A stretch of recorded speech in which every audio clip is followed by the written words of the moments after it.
उसके घर में इतनी गरीबी थी कि जब वो चौथी क्लास में था तो उसके पिता उसकी पढ़ाई छुड़वाकर उसको काम पर लगाना चाहते थे। टीचर के समझाने पर जैसे तैसे पढ़ाई तो बच गई, लेकिन जिंदगी आसान नहीं हुई। उसने अपनी पढ़ाई का खर्च उठाने के लिए होटल में वेटर का काम किया, पिता के काम में हाथ बटाया। वो पढ़ता जा रहा था बिना ये जाने कि उसको बनना क्या है। लेकिन एक बार एक अधिकारी ने उसके पिता से रिश्वत मांगी और उस दिन शेख अंसार अहमद ने यह तय कर लिया कि वो एक अधिकारी बनेगा। महाराष्ट्र पीसीएस की परीक्षा वो पास नहीं कर पाया, लेकिन यूपीएससी की परीक्षा उसने पहली कोशिश में ही न सिर्फ पास कर ली, बल्कि 361वीं रैंक भी हासिल की।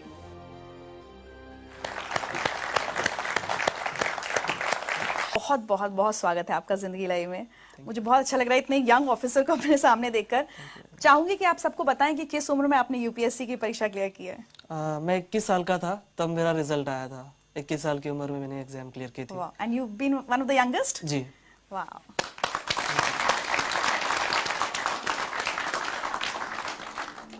बहुत गरीबी के दिन देखे हैं बचपन में?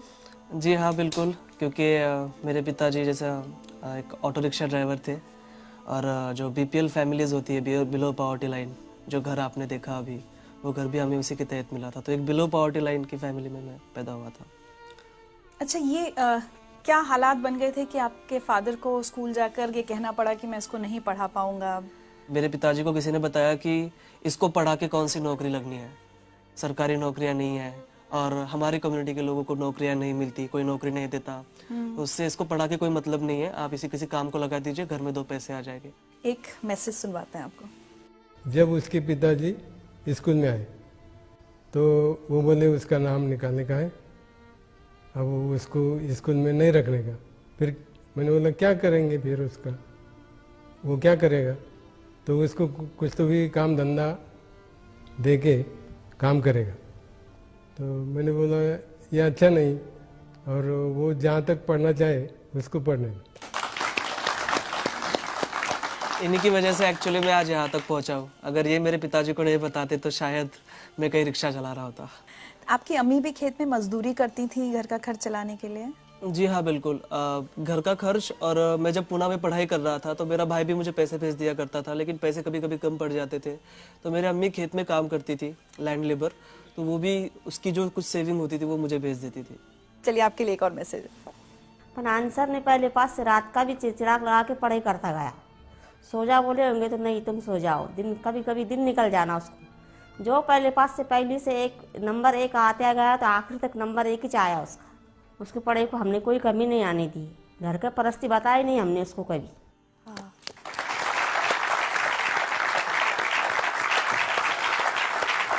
और उस दौरान भी परिवार की स्थिति तो बदली नहीं थी, दिक्कतें थी। उस समय भी आपको बहुत काम वाम करना पड़ा अपनी किताबों का खर्च उठाने के लिए। 10th में मेरी छुट्टियां चल रही थी और मुझे कंप्यूटर सीखना था। तो MSc IT का कोर्स आता है, वो कोर्स मुझे करना था। उसकी फीस थी लगभग 2,800 समथिंग, उस वक्त उसकी फीस थी। पे करने के लिए पैसे नहीं थे, तो मैंने मेरे अब्बू को बताया कि भाई ये रेस्टोरेंट है, यहाँ पर मुझे काम करना है, मुझे वो लगभग 3,000 रुपये तक कुछ पगार दे रहे हैं। अब्बू ने कहा ठीक है, तुमको करना है तो करो। फिर मैं उस रेस्टोरेंट में काम करता था। सुबह 8 बजे से लेकर रात में 11 बजे तक वो काम होता था। बीच में 2 घंटे छुट्टी मिलती थी, उसमें मुझे मेरा लंच करना होता था और 1 घंटा मुझे वो जो कोर्स है उसकी तैयारी के लिए जाना होता था। हमारे गांव में ही वो होता था और काफ़ी डिफिकल्ट था मेरे लिए, क्योंकि मुझे वो बड़ा पॉट लेकर पानी लेकर आना पड़ता था कुएं से निकाल कर। फिर उसके बाद जो कस्टमर्स आएंगे उनको चाय सर्व करना, उनका टेबल वगैरह साफ कर देना, ये सब इस तरह का काम एक वेटर का काम था। और उसके बाद जब 10 बजे होटल बंद हो जाता था, गांव में 10 बजे जनरली हमारे बंद हो जाता था, तो 1 घंटा मुझे जो फर्श वगैरह होता था वो सब साफ करना होता था बैठ के हाथ से। तो वो काम मैंने किया। My God. तो घर में सिर्फ आप ही सबसे ज्यादा पढ़े लिखे हैं, बाकी सबकी पढ़ाई छूट गई, काम करने लग गए या शादी हो गई बहनों की?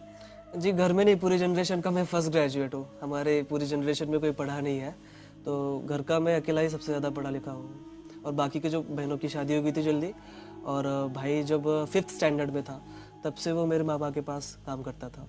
एक मैसेज और सुने। जी। मुझे स्कूल में जाना पसंद नहीं था, यानी मुझे इंटरेस्ट नहीं था उसमें पढ़ने के लिए, पढ़ाई के लिए। और मैं एक बार 6वीं में ही फेल हो गया था। तो जब से मैंने स्कूल छोड़ी और मैंने दिल में ठान लिया कि मैं तो इतना होशियार नहीं हूँ, लेकिन मेरा भाई मुझसे भी ज़्यादा होशियार है, इसलिए मैंने स्कूल छोड़ के अपने मामा की तरफ काम के लिए गया। लेकिन इतना मुझे गर्व है कि मेरा भाई मेरे वजह से कुछ ना कुछ आज बन गया। मेरे सक्सेस का बहुत बड़ा क्रेडिट जो है मेरे माता पिता के बाद मेरे भाई को जाता है, क्योंकि देखिए अक्सर ये होता है कि बड़ा भाई छोटे भाई की पढ़ाई के लिए पैसे खर्च करता है, लेकिन यहाँ उल्टा था। छोटा भाई रात दिन मेहनत करके बड़े भाई को पैसे दे रहा था। ये आपसे छोटे हैं। जी, और मैंने 10वीं की छुट्टियों में काम किया, 12वीं की छुट्टियों में काम किया, कॉलेज के फर्स्ट ईयर की छुट्टियों में काम किया, लेकिन लास्ट के 2 साल जो बहुत अहम थे मेरे प्रिपरेशन के, उस वक्त मैंने कहीं कोई जॉब नहीं की। मुझे जो सारे पैसे थे मेरा भाई पूरी डेट के ऊपर मुझे ट्रांसफर कर देता था बैंक में, तो बहुत बड़ी बात थी मेरे लिए। अच्छा एक बात बताइए, कभी आपने अपने अब्बू से शिकायत की कि अब्बू अगर 4th में तब वो नहीं आप मेरे टीचर की बात मानते, अगर मेरी पढ़ाई छूट जाती तो आज मैं IAS ऑफिसर नहीं होता? मैंने कभी मेरे अब्बू से कोई शिकायत नहीं की है। कोई गरीब नहीं चाहता कि उसका बेटा कभी ना पढ़े, कहीं मोल मजदूरी करे चाइल्ड लेबर के तौर पर, कोई बाप नहीं चाहता, लेकिन वो मजबूरियां थी उनकी। सो मैं बहुत रिस्पेक्ट करता हूँ मेरे पेरेंट्स की। आज तो वो बहुत फख्र महसूस करते होंगे जी आपके ऊपर। जी जी जी। एक मैसेज और आया आपके लिए। 12वीं में उसको 100 पाव के 100 मार्क मिले, आर्ट्स में वो भी, तो मास्टर लोग मुझे वहाँ बुलाए, बाहर वाले कॉलेज में मेरा सत्कार रखे, मेरा स्वागत करे, मेरे को बुलाए। फिर मेरे और छाती ऐसी धड़कने को लगी कि मैंने बोला आप कुछ तो भी मेरा बच्चा बनने के काम का हो गया, कुछ तो भी है मेरे में ताकत। वो हिसाब से फिर मैं करते गया। फिर बाद में बोला अपने को जो घर भी बेचना पड़ा और दुकान भी बेचना पड़ी और गाड़ी भी बेचना पड़ी तो भी बेच डालेंगे, अपन अपने बच्चों को पढ़ाएंगे। उन्होंने मुझे पूछे कि आपका बच्चा क्या बना, तो मैं बोला सर मुझे वो भी नहीं मालूम, मेरे को इतना मालूम है कि मेरा बच्चा कोई ऑफिसर बनने वाला है। ये बताइए, अब ये सब हालात हो गए, उसके बाद ग्रेजुएशन, और दिमाग में ये कब आया कि मुझे UPSC, मतलब गांव में जैसे आप पले बड़े, आपको पता भी नहीं होगा कि UPSC की परीक्षा भी कुछ होती है, तो ये सफर तक कैसे पहुंचे? कि हमको एक घरकुल योजना मिली थी BPL फैमिली के तहत, तो मेरे पिताजी तहसील ऑफिस में उसका चेक लाने के लिए गए थे। वहाँ के ऑफिसर ने कहा कि देखो अगर आप मुझे 10% देते हो, 30,000 हमको तब मिल रहे थे, 10% अगर आप देते हो इसका 3,000 रुपये, तो मैं आपको अभी चेक आपका सैंक्शन करा दूंगा फास्ट इमीडिएटली। ऐसे हालात में 3,000 रुपये की रिश्वत उन्होंने उस ऑफिसर को दे दी। तब उस वक्त मुझे रियलाइज़ हुआ कि करप्शन के सबसे बड़े शिकार हम जैसे गरीब लोग होते हैं। फिर 10th की छुट्टियों में हमारे एक क्लास टीचर थे मापारी सर, वो ब्लॉक एजुकेशन ऑफिसर बने, महाराष्ट्र पब्लिक सर्विस कमीशन के MPSC के जो स्टेट का एग्जाम होता है वो क्लियर करके ऑफिसर बन गए। उनका मैंने पेपर में नाम पढ़ा, फिर उनको मैं जाकर मिला, मैंने कहा सर आप ऑफिसर बन गए और मुझे भी ऑफिसर बनना है, कैसे बनते मुझे प्लीज बताइए। फिर उन्होंने मुझे MPSC के बारे में बताया। फिर मैं जब कॉलेज में गया 10वीं पास करके, वहां पर हमारे एक टीचर थे जो वो भी तैयारी कर रहे थे UPSC की, मैंने उनसे MPSC के बारे में पूछा और फ्लो में उन्होंने मुझे UPSC के बारे में बता दिया कि ये भी बड़ा, उससे बड़ा एग्जाम होता है, इसमें से IAS बन सकते हो, कलेक्टर बन सकते हो। सपने देखने के लिए कौन से पैसे देने, और मेरे पास हारने के लिए कुछ था ही नहीं, तो मैंने कहा चलो बड़ा गैम्बल खेलते हैं, मैं अब UPSC की तैयारी करूंगा। अंसर, कभी जब तैयारी कर रहे थे UPSC की, उस दौरान भी तो ये फेज आया होगा कभी कि ये प्रेशर बने कि अब छोड़ो, इसमें तो पता नहीं होगा या नहीं होगा, कोई छोटी मोटी नौकरी कर लेते हैं, कम से कम अब्बू अम्मी का हाथ बटाएं, ये प्रेशर था आपके ऊपर? जी बिल्कुल था। बहुत बार ऐसा लगता था कि कंपटीशन देखिए 5-5.5 लाख बच्चे एग्जाम देते हैं, तैयारी करने वाले तो उससे भी ज़्यादा है, लेकिन बाद में खुद से मैं पूछता था कि ठीक है मैं ये नहीं करूँगा तो क्या करूँगा, छोटी मोटी कहीं नौकरी कर लूँगा, उसमें मैं सेटिस्फाइड नहीं रह पाऊँगा, मुझे बड़ा करना है कुछ तो। और मैं पढ़ाई भी नहीं छोड़ सकता था, क्योंकि देखिए मेरे सामने 2 ही ऑप्शन थे, डू और डाई, इसमें मुझे करना ही था। और वही रीज़न है कि मैं इतनी फर्स्ट अटेम्प्ट में 21वीं साल की उम्र में ये क्लियर किया, क्योंकि मेरे पास दूसरा कोई ऑप्शन नहीं था। एक मैसेज और है आपके लिए। जब UPSC मेंस का रिजल्ट लगा उस दिन मैंने तुझे कॉल किया था और मैंने तुझे सबसे पहले बताया कि तू पास हो गया है। उस शाम हम मिले भी थे, तू बहुत खुश और इमोशनल था, मैं भी वो खुशी जाहिर कर रहा था, पर उस इतने बड़े दिन भी तेरे पास खाने के लिए पैसे नहीं थे। हम दोनों ने हमारे घर पे ही खाना खाया था। मेरे लिए ये बहुत बड़ी बात नहीं है कि मैंने तुझे खाना खिलाया, पर मेरे लिए ये अवसर था कि मैंने इतने कम उम्र वाले एक IAS ऑफिसर के साथ खाना खाया।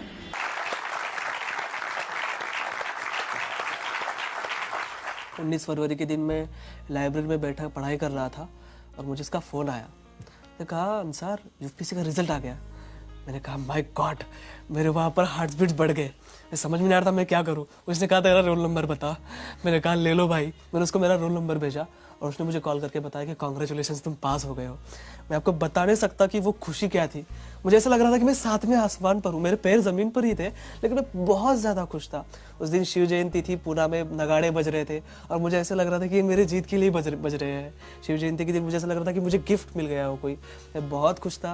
मैं मेरे दोस्तों के पास गया, हमने सेलिब्रेट किया। अब डिसाइड किया कि चलो बाहर खाने के लिए चलते हैं। अब जनरली देखिए, एक रूल तो ये है कि जो कुछ जीतता है उसको ही खिलाना पड़ता है, उसको ही बिल पे करना पड़ता है। लेकिन मेरे फ्रेंड्स को पता था कि बंदे के पास पैसे नहीं है, तो उन्होंने कहा कि यार छोड़ो यार, बाहर क्यों जाना, रूम पर ही खा लेते। तो हमने उसके रूम पर ही खाना खाया था।